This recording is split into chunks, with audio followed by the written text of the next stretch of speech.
कैसे हो सकता है ये? पांडव बचकर कैसे निकल गए?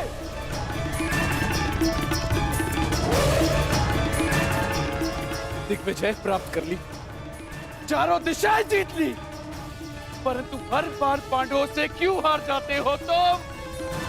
इतने सैनिक साथ थे, शकुनी तुम भी थे, फिर कैसे असफल हुए? कैसे?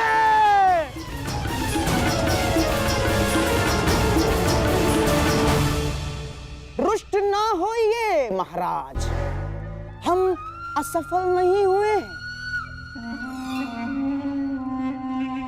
क्योंकि पांडवों का अज्ञातवास भंग हो चुका है।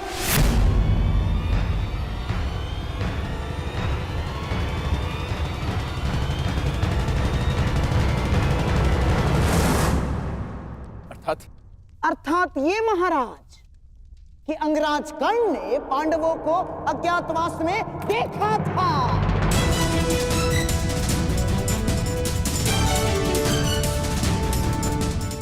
इसीलिए नीति अनुसार पांडवों का अज्ञातवास भंग हो चुका है।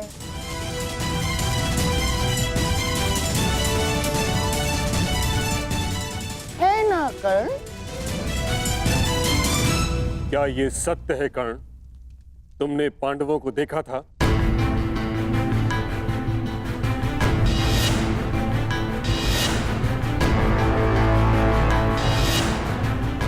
जानता हूं पुत्र, तुमने अवश्य पांडवों को देखा है, परंतु अब समय है कि उनके विरुद्ध एक और अधर्म को होने से रोका जा सके। उत्तर दो कर्ण, क्या तुमने पांडवों को देखा था? जी, देखा था।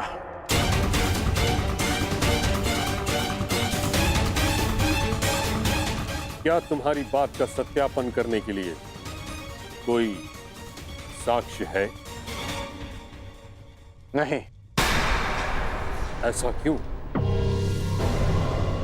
जब तक सैनिक वहां पहुंचे, पांडव वहां से जा चुके थे और मैंने गांधार राज और युवराज को बताया था कि पांडव मेरे समक्ष खड़े हैं, परंतु उन्होंने मेरी बात का विश्वास नहीं किया और दूसरी ओर चले गए।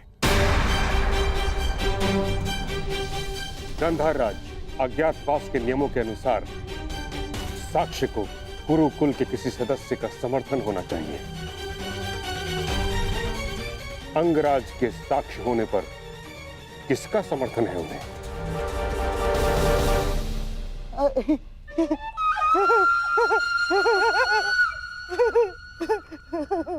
अंगराज कर्ण की बात पर कौन अविश्वास कर सकता है महामहिम?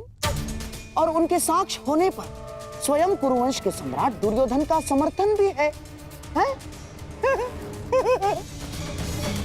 हाँ, मुझे अपने मित्र कर्ण के ऊपर पूर्ण विश्वास है।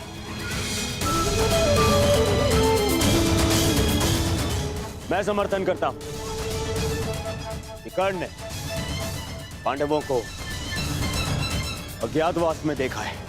युवराज, यदि तुम्हें विश्वास था तो कर्ण की बात ना मानकर दूसरी ओर क्यों चले गए? और आप गांधार राज, यदि आपको कर्ण की बातों पर विश्वास था तो आप उसके पास क्यों नहीं गए? इसका अर्थ यह है कि आपको कर्ण पर विश्वास नहीं था, अर्थात अज्ञातवास भंग नहीं हुआ।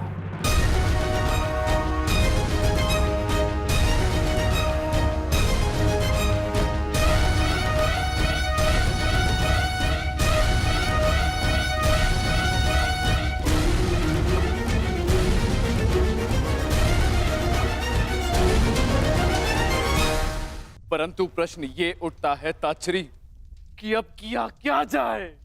खोज। पांडवों की खोज के अतिरिक्त कोई मार्ग शेष नहीं, क्योंकि नियम अनुसार पांडवों का अज्ञातवास किसी विघ्न के बिना आरंभ हो चुका है। अज्ञातवास में जाने का समय हो गया है, परंतु तुम सबके शस्त्रों को देखकर कोई भी तुम्हें पहचान लेगा। भीम की गदा,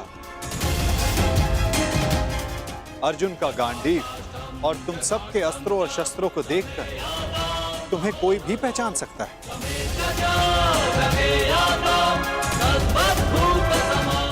इसीलिए जाने से पूर्व इन्हें छिपा देना आवश्यक है। परंतु कहां माधव? यदि किसी ने यह शस्त्र ढूंढ लिया तो कोई भी स्थान सुरक्षित नहीं है। स्थान सुरक्षित नहीं होता अर्जुन, स्थान सुरक्षित किया जाता है। मैं समझा नहीं माधव। अपने अस्त्रों और शस्त्रों को नीचे रखो।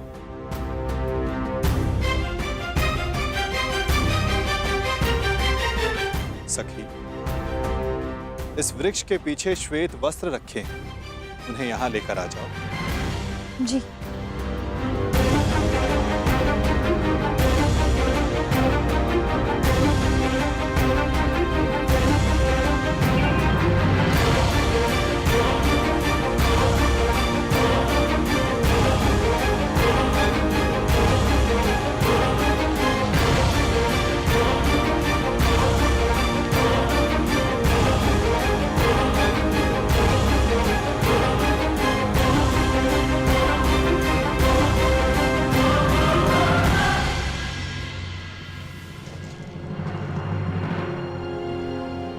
अब जो भी इसे देखेगा उसे यह प्रतीत होगा कि ये एक मृत शरीर है।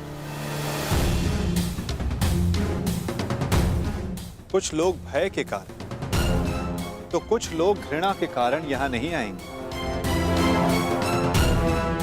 इस शमी के वृक्ष पर 1 वर्ष तक ये अस्त्र और शस्त्र सुरक्षित रहेंगे। परंतु अब सबसे महत्वपूर्ण प्रश्न ये खड़ा होता है कि अज्ञातवास में जाओगे कहां?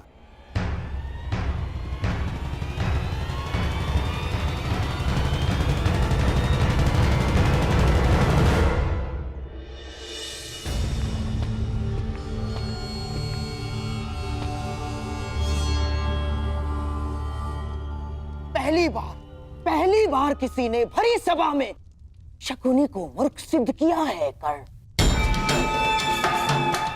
और इसका मूल्य तुम्हें चुकाना होगा। मैंने वन में भी सत्य कहा था और राजसभा में भी।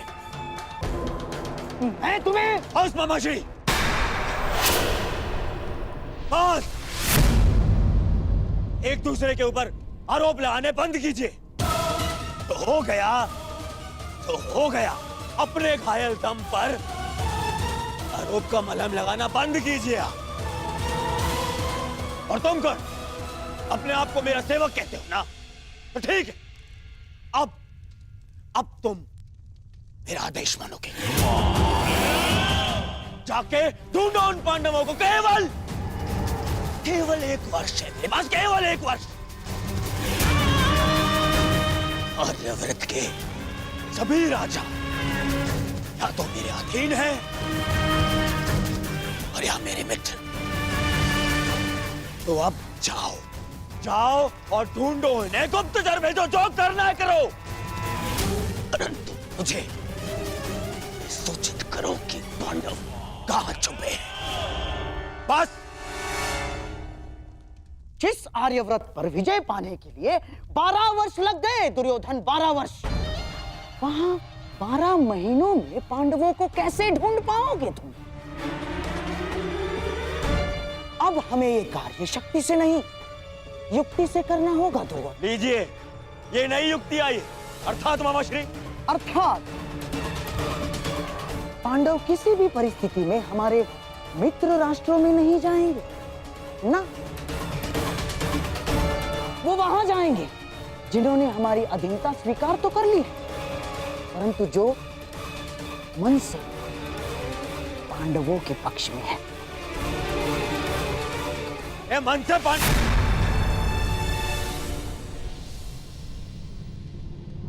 द्वारका। दुर्योधन को लगेगा कि तुम सब द्वारिका में छिपे हो, इसलिए वो अपने गुप्तचर द्वारिका और तुम्हारे मित्र राजाओं के यहाँ भेजेगा। और यदि वो कहीं असावधान होगा तो केवल उस स्थान पर जहां स्वयं उसके मित्र हैं, क्योंकि मनुष्य अपनी खोई हुई वस्तु कभी अपने ही आंचल में नहीं ढूंढता। मैं समझा नहीं। आपका संकेत क्या है वासुदेव? तुम विराट नगर जाओ युधिष्ठिर। विराट नगर के राजा केवल नाम के राजा हैं और वहां पर शासन रानी सुदेशना के भाई कीचक का चलता है। और कीचक दुर्योधन का सबसे परम मित्र है। इसलिए दुर्योधन कभी सोच ही नहीं पाएगा कि तुम सब वहां छिपे हो। सूर्य भले ही मेघों में छिपा, परंतु उसका तेज बाहर आ ही जाता है। ठीक उसी प्रकार मनुष्य भी प्रकृति से भिन्न व्यवहार नहीं कर सकता दुर्योधन, है ना?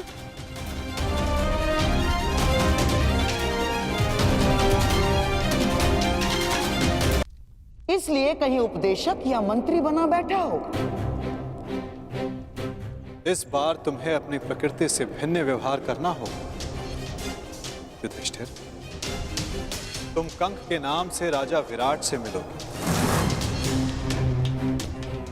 और तुम वो कार्य करोगे जो तुम जीवन में कभी नहीं करना चाहते। तुम राजा विराट के साथ चौसर खेलोगे।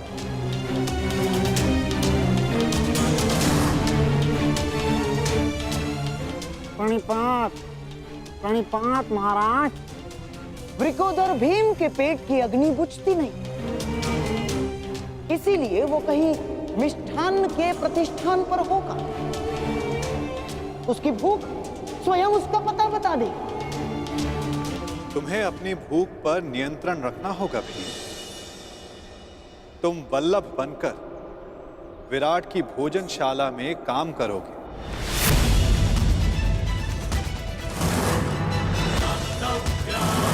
और अपनी भूख पर कड़ा नियंत्रण रखो।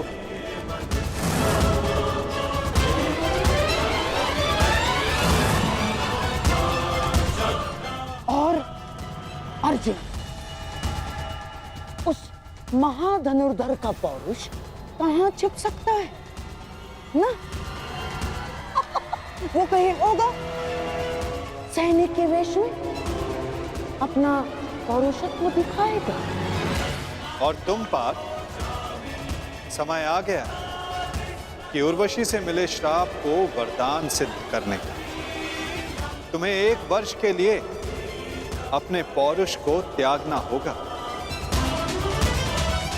नपुंसक बृहन्नल्ला बनकर तुम राजा विराट की संगीतशाला में कार्य करो।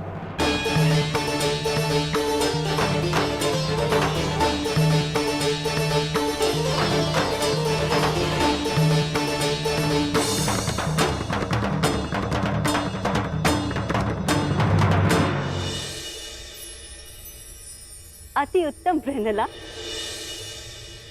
क्या तुम हमारी पुत्री उत्तरा को संगीत और नृत्य की शिक्षा दोगी?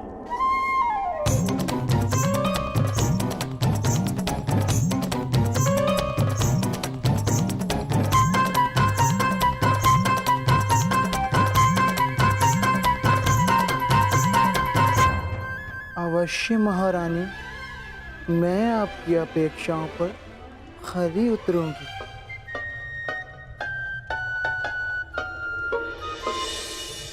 नकुल सहदेव बेचारे कोमल सुंदर, उनसे परिश्रम नहीं होगा ना?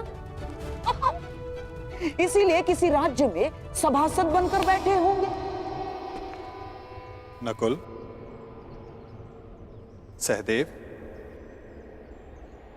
तुम ग्रंथिक बनकर और तुम तंतिपाल बनकर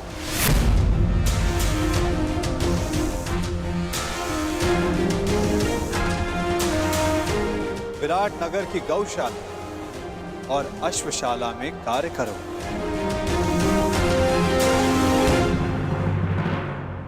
और सबसे अधिक वो पांचाली। उसका तेज, उसकी आंखों की ज्वाला कहां किसी से छुप सकती है दुर्योधन। और तुम सखी, तुम्हें अपना दर्प छिपाने के लिए सबके समक्ष घूंघट में रहना होगा, दासी सैरंधरी बन। जिसके पति गंधर्व है, तुम रानी सुदेशना की रूप सज्जा का कार्य संभालो।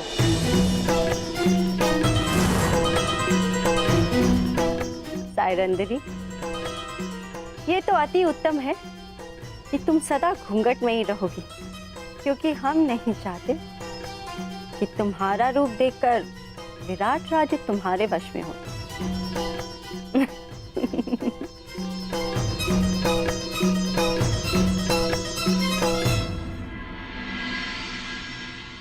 यदि मेरे सिखाए मार्ग पर चलोगे तो पांडवों को ढूंढना कठिन कार्य नहीं होगा।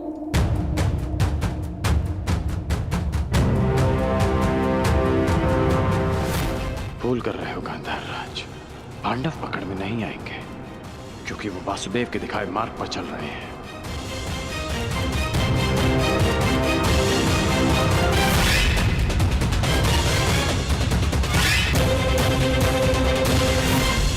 मनुष्य का सबसे बड़ा गुण यह है कि वो सदा अथक परिश्रम करता है, और मनुष्य की सबसे बड़ी त्रुटि यही है कि वो सदा छोटा मार्ग चुनता है। कदाचित इसीलिए वो वरदान चाहता है, कदाचित इसीलिए वो श्राप से भय खाता है। परंतु जय विजय हानि लाभ की भांति ही श्राप और वरदान केवल भाव मात्र हैं। कब कौन सा वरदान श्राप बन जाए और कौन सा श्राप वरदान में सिद्ध हो जाए, ये केवल मनुष्य के कर्मों पर निर्भर करता है। विष पीकर शंकर महादेव हो गए और अमृत पान करके भी राहु केतु असुर ही रहे। तो सब खेल है केवल भाव और कर्मों का। यदि कर्म और लक्ष्य उचित हो तो श्राप को वरदान बनते देर नहीं लगती, और यदि कर्म अनुचित हो तो वरदान भी श्राप बन जाता है।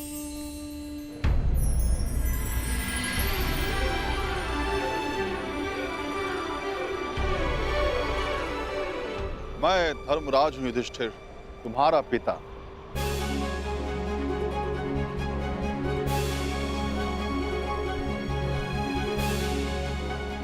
मैं तुम्हारी परीक्षा ले रहा था। मैं जानना चाहता था कि होने वाले महायुद्ध में क्या तुम न्याय कर पाओगे, और मुझे विश्वास हो गया कि तुम सदा न्याय और धर्म की स्थापना करो।